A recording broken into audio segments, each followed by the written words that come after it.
What's good, guys? Fantasy Joe back here with my buy low, sell high players. If you guys are new to the channel, make sure you hit that subscribe button. I post content every single week that's going to help you bring home that championship. I also respond to every single comment. So if you guys start sit question, trade advice, should I trade this guy? What do I do about this player? Whatever it may be, put in the comment section down below. I will respond. I will help you guys out. I will win that championship. We've seen a lot of people bring home the titles, hit that subscribe button in years past. That's all you have to do. Waiver wires, rankings, trade advice, all that good stuff. But let's dive into this video. Our first buy low player, same as last week, himself, A.J. Brown. The target volume hasn't been what we really have hoped for so far.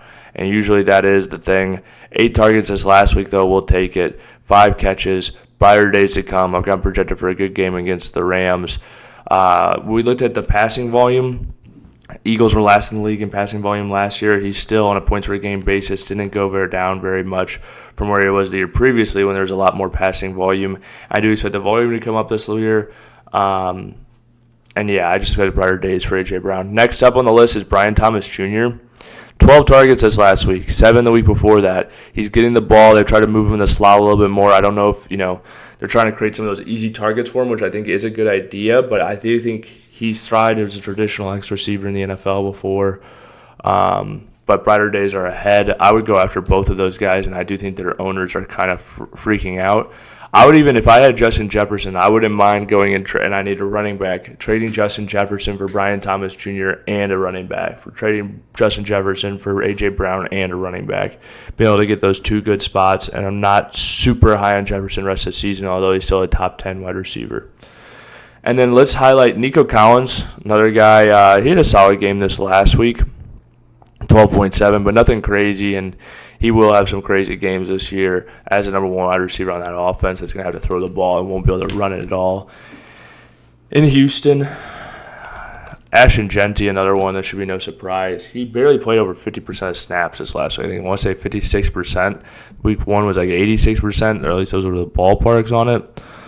I don't know why it says he did nothing in game 2, but let's ignore that.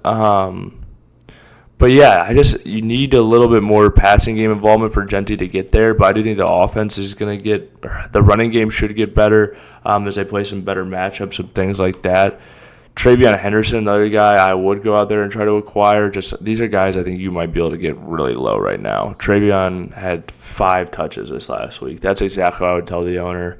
And I'd be like, I'll offer you X wide receiver, and I can go get a Travion Henderson. And now, like Keon Coleman, for example, go get Travion Henderson for that, and you think that's a good move.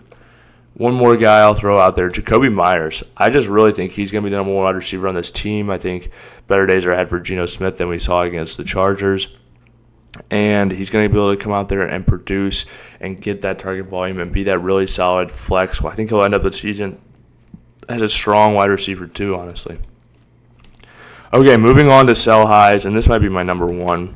Travis Etienne. I just don't expect him to be able to hold up and score this way over the season. Had the touchdown this last week, 143 on the ground the week before, 71. We just saw Bayshall Tootin snaps go up pretty dramatically from week 1 to week 2. Obviously, they traded Tank Bigsby, so some things are going to move around. But I just worry about Travis Etienne's efficiency going down over the second half of the season and Bayshall Tootin's workload going up, and you getting stuck in a situation where you can't get a solid play. So I would be looking to move Travis Etienne. You could take him and package him with a Keenan Allen, and I think go out there and get you a Nico Collins or something like that. I think that's very, very possible. This next guy, I'm not low on him, but when you're selling high, you're just looking to capitalize. And right now, Rome Odunze is a wide receiver 4. I would go out there and see if I could turn Rome into a Brian Thomas Jr. and A.J. Brown or something like that. While these guys are struggling, the target volume has been there. I do think he's going to be good for fantasy. I view him as a top 24 wide receiver. But if I can get into a wide receiver 1, I would definitely consider that in this situation.